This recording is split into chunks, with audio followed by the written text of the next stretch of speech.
Hey guys, welcome along. My name's James Mulvaney and this is Working Lunch.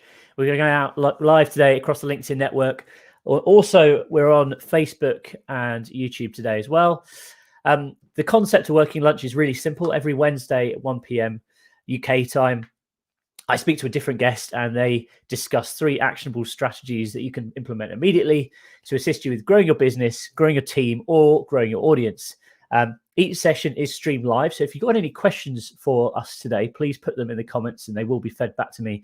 And we'll be doing a bit of a Q&A at the end. And also, you know, if you don't have time to watch today's session, you'll be able to watch the whole thing again on demand as well. So without further ado, my guest today is Des Paul. How's it going, Des? I think I might need to unmute you there. Sorry about that. How's it going? It's good. Thank you. Yeah, thanks for having me on. No problem. So you're executive producer at Once a Media. I guess start off by telling us a bit about yourself, how you got involved with podcasting. Sure. So Once a Media is my small production company that's been going for about 8 years. My background is broadcast media. So I used to work for various radio and TV stations, including what is now Global Radio, worked for MTV, Ministry of Sound and brands like that on the production and programming side. So the transition from radio to podcast has been reasonably easy, but along the way, I also moved into video content production. So the mainstay of WSM is branded and corporate content, and that is a mixture of video and podcasts. So you've got, obviously you come from a radio background. I think it'd be an interesting thing to sort of kick off. What are the key differences, do you think, between radio and podcasting? And do you think podcasting is becoming a threat to the radio industry? I think podcasting is an evolution of radio. They are different. I think there are a lot of advantages to podcasting. It's certainly, you know, in an age where we like to make sure that technology is in the hands of consumers and people can make their own content. Podcasting is a brilliant way of being able to do that. I think that the other good thing is that it doesn't have any of the restrictions that come with radio, and whether you're BBC or in the commercial sector, there are editorial policies and things like that you have to adhere to. In podcasts, you can just go and say, I want to record a podcast about something, I'm going to make it, and off it goes. I've always been a fan of audio. Audio is an underrated power in terms of what you can do with it. Video is great because we can see each other and all the rest of it, but actually audio is immensely powerful. And podcasting is giving an opportunity to anybody to be able to go and make content, however niche or mainstream it may be, about anything, and do it quite easily. I mean, you literally can do it with a phone. So yeah, absolutely. I think you make some good points there. Why do you think audio is so powerful? What's your perspective on that? It's the kind of analogy I use is that if you watch a horror movie with the volume turned down, it doesn't become as scary. You know, the fear in a horror movie is driven by the sound design and the silences and things like that. That's a good good way of explaining the power of audio. We are as humans, we listen, we talk, we communicate. All of that is audio based. You don't need to see someone to be able to do that. Being able to see somebody is an added bonus, but in reality it's about what we're hearing and what we're saying. So that defines audio. I think it's interesting as well. You know, we were speaking to each other as humans long before we were writing or anything like that. So, you know, it's been around for forever. All right. So we're here to talk today mainly about podcasting. So let's get into it. First of all, obviously everyone's in the position at the moment where everyone's having to record remotely. If you had a podcast, most of my podcast episodes have been recorded face to face. I kind of think it adds another dynamic, and it's good to, even if you're interviewing someone, it's good to actually be there with them. But you know, obviously there are lots and lots of tools available. So what's your advice on kind of recording remotely, and how do people manage that process given the current circumstances? We're in the same situation as you. Most of our podcast content has been recorded in studio or on location, and neither of those are a possibility at the moment. So we're having to resort to other technology. I think that being able to see somebody when you're in a podcast recording situation is useful, more so than anything else, for knowing roughly where someone is going to start talking and where someone's going to stop. And one of the things that we have to contend with any kind of video call or internet-based technology is a slight delay, and that slight delay can make a difference when you're recording a podcast, because by the time I've heard the end of your sentence, there's actually been a little bit of a delay. When I start, then we'll end up clipping each other. So in order to eradicate that, I mean, one of the ways that we've been recording our podcasts remotely is that we have a bit of software that we use to record the audio side of it to get the best quality out of everyone on the podcast, but also we'll run a Zoom call in tandem with the podcast recording where the bandwidth allows, so that people can see each other. And where we've got, 3 people on a podcast, that definitely makes a big difference. But it's really that it's like the conference call etiquette that we're all starting to read about and see that no one had really thought about before, in terms of making sure that you're in a quiet room, or that wherever possible you've got at minimum, I'm using just some standard mobile phone headphones, but the microphone in here will make a big difference to using the onboard microphone on my laptop. So just that kind of stuff, really. Yeah, completely. Have you actually been sending out equipment to clients at all? Have you been? Yes, I mean, one of the best investments we made is in one of these, which is a USB mic, and what we've done is where we have regular podcasts. So we do one podcast with Dr. Christian Jessen from Embarrassing Bodies. Yep. So what we've done with Christian and his co-host is that we sent them out a USB microphone each. So we know that we're going to get good quality sound. We also know that they're going to sound matched. So we're getting the ability to try and replicate the studio sound as much as possible. And then we have the guest dialing in on whatever equipment they have. Yeah, but it's a pretty cost-effective way of doing things. Yeah, I mean, if the price of a USB microphone is an hour or two in the studio. So, do you think, interestingly, so do you think this is going to change the way you work moving forward? Do you think, when we go back to normal, are you going to try and encourage people to go back to the studio or not? There's something to be said for people being in a studio and sitting around a table and talking to each other. Yeah. One of the beauties of podcasts is that the idea really with podcast production is that you encourage a good conversation, and good conversations are better had when people are sitting in the same room. And what we're trying to do with remote video conferencing, or sitting at the weekend zooming friends and family, is you're trying to recreate that conversation, but it's difficult to do that. And I think that there is a lot to be said for having people in a studio environment, aside from the quality.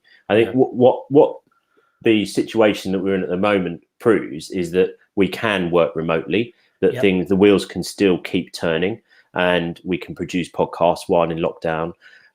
And also people will probably be a little bit more forgiving on audio quality, but we can still make good quality podcast content remotely. But I think when we are on the other side of this, that we should definitely consider going back to going to studios and recording podcasts. And if anything, that's also us as an industry supporting other elements of the industry. Do you think there's more people who are getting involved in podcasting at the moment because they kind of, I mean, it's not, I suppose people have got a little bit more free time on their hands. You're still working, but ultimately you're not kind of as swamped. You don't have constant meetings to go to, although it seems that many days I've got a lot of video calls to do. But do you think it's kind of giving people an opportunity to get involved that perhaps weren't before, in terms of like guests you're speaking to, etc.? Yes, there is no doubt that there's been an added interest. This is the timing of this is all quite interesting. As podcasts have been around for many, many years, but have been very niche. We were making podcasts when nobody was listening to them. And then they've had this huge resurgence. And because the podcast platforms, which ultimately will get our content to the audience, have invested heavily in promotion, podcasts have suddenly become the thing. So that's naturally graduated into comms and marketing for what's the next big thing in digital media, and podcasts are part of it. Whilst we are unable to make video and we have to look at other methods of communication, then people are certainly taking more of an interest in how you make a podcast and what they can or can't achieve. Interesting. So you think it's maybe going to have a positive impact for the podcasting industry, for audio production companies? Yeah, I think it will. Interestingly, at the moment, everything points towards a large uplift in television and radio audiences. Yeah, because we are all at home and we need things to do to fill our day. And there's been more activity on YouTube and lots of people starting their day with Joe Wicks, for example, that kind of thing. Podcast listening and streaming amongst all of that hasn't had the same level of increased audience at the moment. Now, I don't think that's down to anything aside from the way that people are spending their time. Because one of the things we do know about podcast consumption is that it's very commutable. That's why all the podcasts are half an hour long or whatever. But we've taken away people's commute to a large extent. So until that returns, we're not going to sort of see. We're not in a position where we have natural media consumption habits from an audience perspective. Yeah, it's interesting because, I have two different companies, radio.co, which is a radio streaming platform, and podcast.co, and we've seen it on radio.co, a huge increase in traffic, from listeners. At peak times, we've seen 3 times the amount of listeners that we were before across the board. That's across our entire network, which is about 4,000 stations that are on our platform in total. So really significant increase. But like you say, I think on the podcasting side of things, we've seen an uplift on some podcasts and not so on, but it's kind of just about the same, really. I'd say that's from our perspective. It's not changed hugely, but I think part of the thing with radio is it's got this live feel to it, and people want that human connection, and perhaps they feel like they're getting that by watching the TV or listening to the radio. And also as well, I think the radio is just something you can have on at home in the background all day long, like you would. I think perhaps people are in their office, they might listen to a podcast on headphones, but it's easy just to put the radio on all day, I guess. So. Yes, absolutely. I think that is the one of the big differences between podcast and radio is the live element, and radio is much more reactive. Podcasts by nature just can't do that. It does take a certain amount of time to turn a podcast around, get it uploaded, and get it out there streaming, and in that time, radio would have done what it needs to do. So for sure that is having an impact, but I think as things do come back to normal, more and more people will be aware of podcasts. It will have started to settle into the consciousness a little bit more in terms of content production, so the long-term net effect will be positive for sure. Cool. Okay. Let's move on to our next topic. Just before we do, if anyone's got any questions for Des or myself, please put them in the comments. They will be fed back to us at the end, and we'll be doing a bit of a Q&A at the end. We've already got quite a few coming in, I can see here. So next topic, reusing content. I'm really passionate about this. I think podcasts, a lot of podcasters will just upload the audio and think that's it, but it's really, really repurposable. Yes. So let's sort of touch on that. Yeah, absolutely. It's very easy to have that linear mindset of, right, I'm going to make a podcast, I'm going to put it out on Monday, and then people are going to start listening to it from Tuesday, and then we'll put another episode out the following Monday. For sure, we need to have regularity. We need to build up that regularity in the audience's mind, and it's good discipline more than anything else. However, people are coming into podcasts in all sorts of ways at all sorts of times, and not necessarily starting from your first episode, depending on where they've found the podcast or how they've come upon that content. So I think reusing is and recycling video and podcast content is vitally important. One of the things that we've started doing on our podcast.co blog is certain articles that we've seen of, we've written a lot of content over the past couple of years, and the ones that they're doing really well, we're actually recording them as a kind of narration, almost like an audio book, and we have a separate podcast called the Podcast Lab, I think.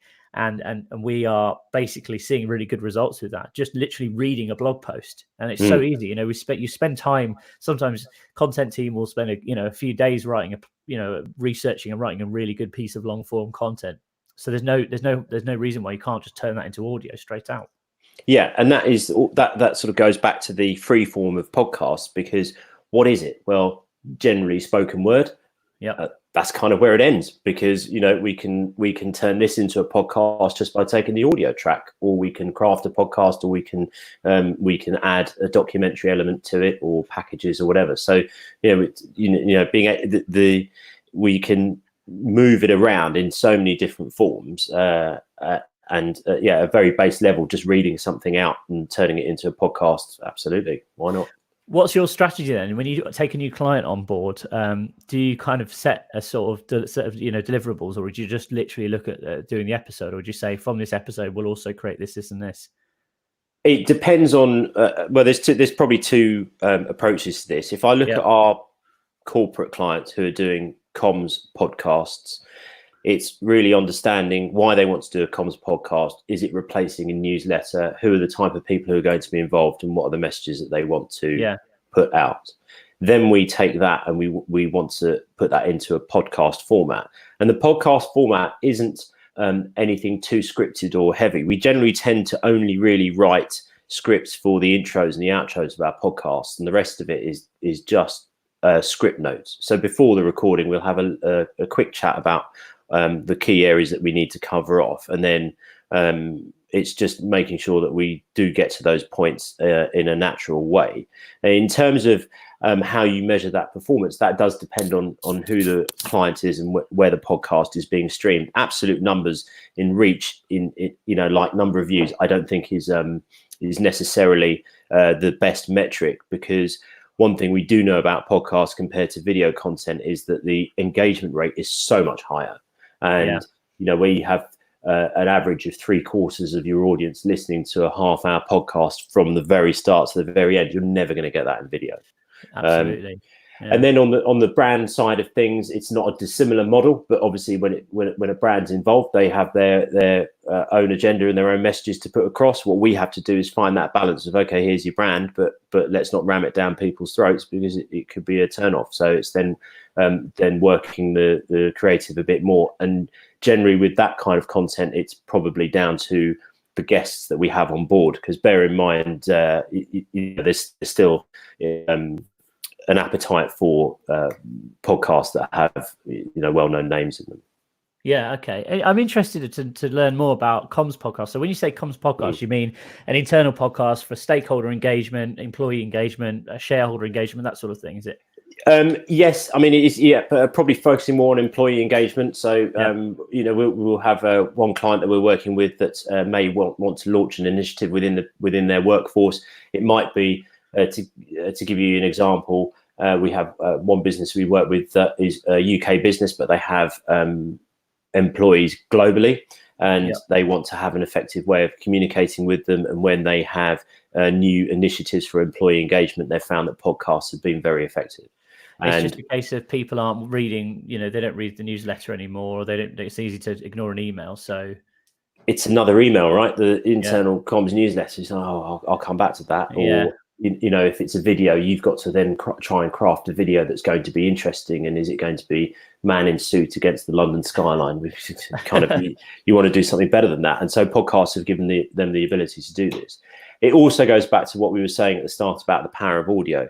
Yeah. When you sit and have a conversation with somebody in a room, and you can get them relaxed, and you will get the best out of that person. It's a lot easier to do that with a podcast when the only thing in the room, apart from the two people, is the microphone.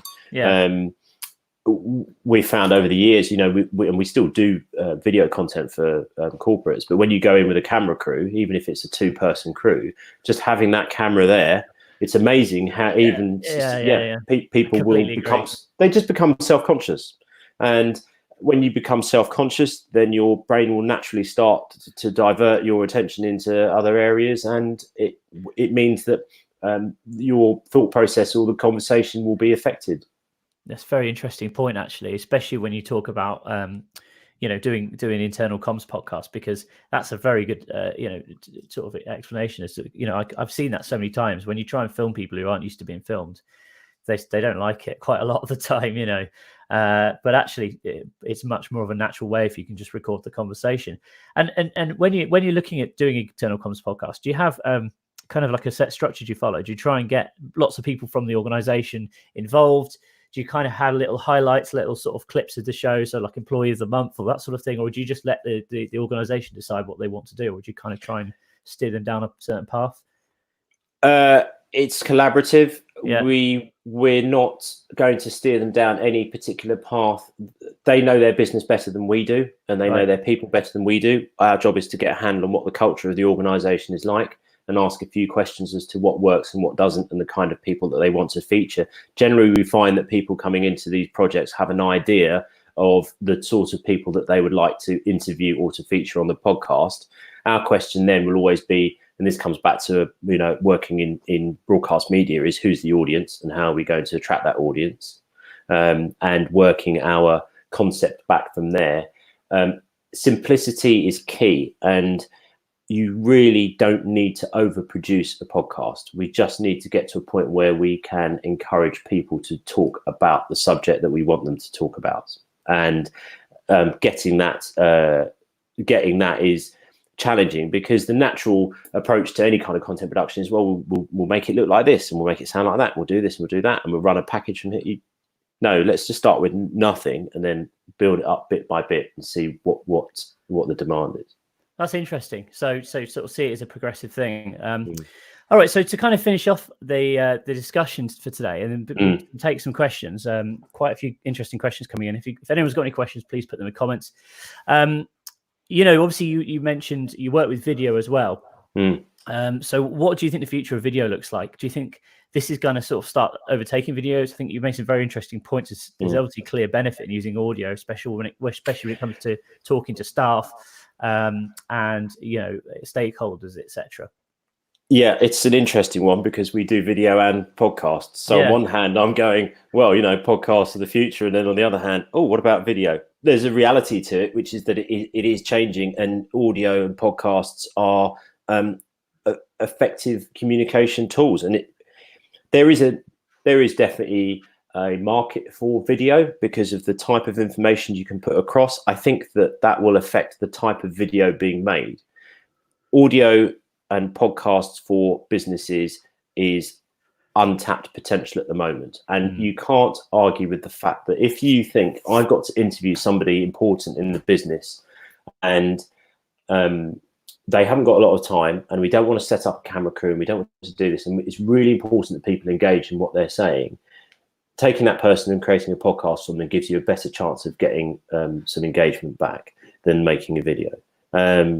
So I think that has to impact our future thinking. The other thing is that I don't know what the practicalities are of making video in I was talking to a camera operator that we work with extensively last night about this, and how do you get people in a room? How do you practically manage that situation? So that will then have an impact about how safe people feel about being filmed, or what production will have. So I think the future for video short answer is it's going to change. I think so. I mean, again, I think having sort of Zoom calls or sort of setups like this are fine, but it's still not the same as if you've got like a proper HD camera there and multiple angles and everything. You can tell such a better story when you're working with a few different angles and you have B-roll, etc. It's very, very different. Yeah, I mean, recording, like, people will get Zoom called and Teamed out, I think, and I think everyone's starting to feel that a little bit by now. Putting your funny virtual background in and all the rest of it, it was all quite good fun, but I think it becomes quite tiresome quite quickly. The other thing is that in the situation that we're in now, having the two of us having a chat is fine. If there are four of us having a conversation, it goes back to that old audio conference call scenario, whereby the reality of any multiple conversation is that only two people can talk to each other within that. So even if there are four people in the room, it's only one person talking, another person listening. Moving around that is very difficult. Yeah, so I completely agree. All right, so let's take some questions, some really good ones here. Start off with this is from Sean. Which USB mic do you recommend, Des?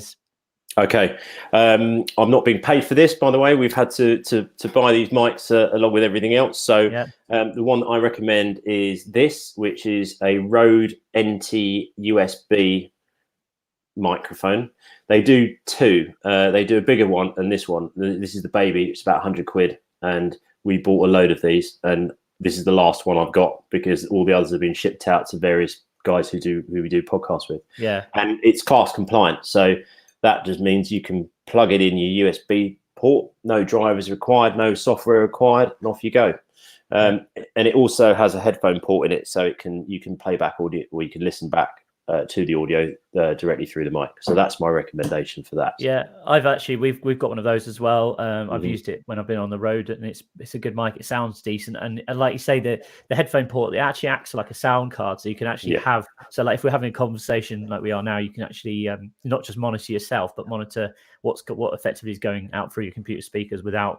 And it's always really important to wear headphones when you're doing this, because again, rookie mistake. Don't try and record without headphones.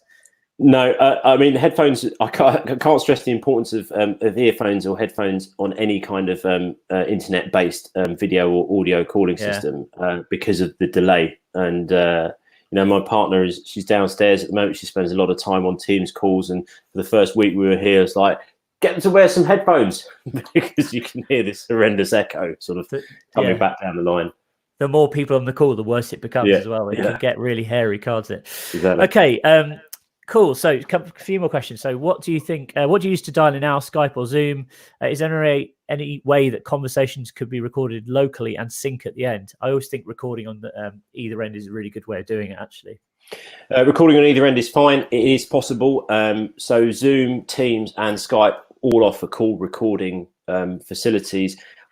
Zoom actually is quite clever because it will give you a mixed video file. So you get one video file with everybody on the call with Zoom. If you go into gallery view, you'll get that gallery view in your video file at the end. If you leave it on speaker view, it will just cut between the speakers.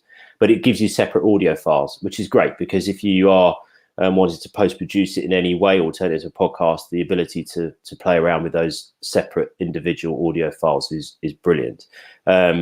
Teams is a bit more basic in that it just gives you one video file with audio in it and is quite heavily compressed because you are just at the mercy of contributors' internet connections. Skype has a little clever thing in the back end which is buried in the advanced menus, which spits out a data stream where you can potentially capture individual streams of video and audio. So, all of these apps have had to be able to adapt to this situation where people want to archive stuff and they want to record things and potentially edit them after. The fundamental problem with any of this technology is down to the quality of internet connection on the call. Yeah, I think, make sure if you can plug in via cable, it's always best. If you're not, then try and be close to your Wi-Fi, especially if you've got quite a few, a bigger house or lots of rooms. It can have a big impact on, especially when you're doing video as well. There's another couple of tools that I use, which cleanfeed.net, which is really good, and Zencaster. Yeah, that's what we use. Yes, so we use two for our broadcast stuff because we do a bit of radio as well. And the radio side of things, we use something called IPDTL, which was designed by some BBC engineers, and you can tell because it's got lots of buttons on there. You go, well, they're based in Manchester as well. Actually, we've met them before. Yeah, he's a nice guy. But it's very, very good system for doing that kind of thing. CleanFeed is brilliant. So the other thing is ease of use, right? So we've got to record a podcast tomorrow, and we've got 4 people on that podcast, and they're all sitting at home, and they don't want to have to install stuff on their computers. Some are on Macs, some are on PCs. With CleanFeed, we just send them a link. They copy and paste that into Chrome. Yeah, that's it. Plug your headphones in. You're ready to go. We can control what we're getting at our end. We can control the volume, and CleanFeed, by nature of what it does, as you well know, is sort of playing around with your computer's audio input to get the best sound it can, for the call. Okay, a couple more questions. So, got quite a lot of good ones, I should say. Richard Hurst, do you think average listen time will change currently and going forward? That's a good question. For podcasts? Yeah. That is a good question. I don't know. I mean, average listening time is pretty good. I think if you're going north of, 50% in any kind of digital media, and that's brilliant. And we know podcasts are way past that. So if it does go up, well, that's an excellent improvement. But in reality, I think we're in a good place where we are now. Yeah, I agree. This is another one about the number of podcasts. There's over 800,000 podcasts. Well, I think Apple actually just announced they hit a million, which I think is actually, if you compare it to the amount of Instagram profiles or YouTube channels, it's still tiny. So there's still an easy way to get cut through. Are there too many, and how do we find new ones? Good question. There are definitely not too many because, as you say, if you look at any other sort of, digital content, social media platforms, there's a lot more content. Finding it is the toughest part, I think, for coming into podcasts. Neither Apple or Spotify, who ultimately are the biggest players in this market at the moment, have particularly user-friendly discovery experiences, if I'm honest. I think the barrier to podcast entry really for me is that it feels like that. It feels like what happens when you go on holiday, and I'm not sure how often we're going to be able to do this moving forward, but when you go to the airport, for example, and you're sitting there and you're going, oh, I've got a bit of time to kill. I'm just going to have a look around the shops, go to WH Smith's, and I'll buy a paper. Oh, see the books and think, well, I'm going on holiday for a week. I'm going to have some time on my hands. I don't read enough. I'm going to go and buy a book. And then you stand there and you go, where shall I start?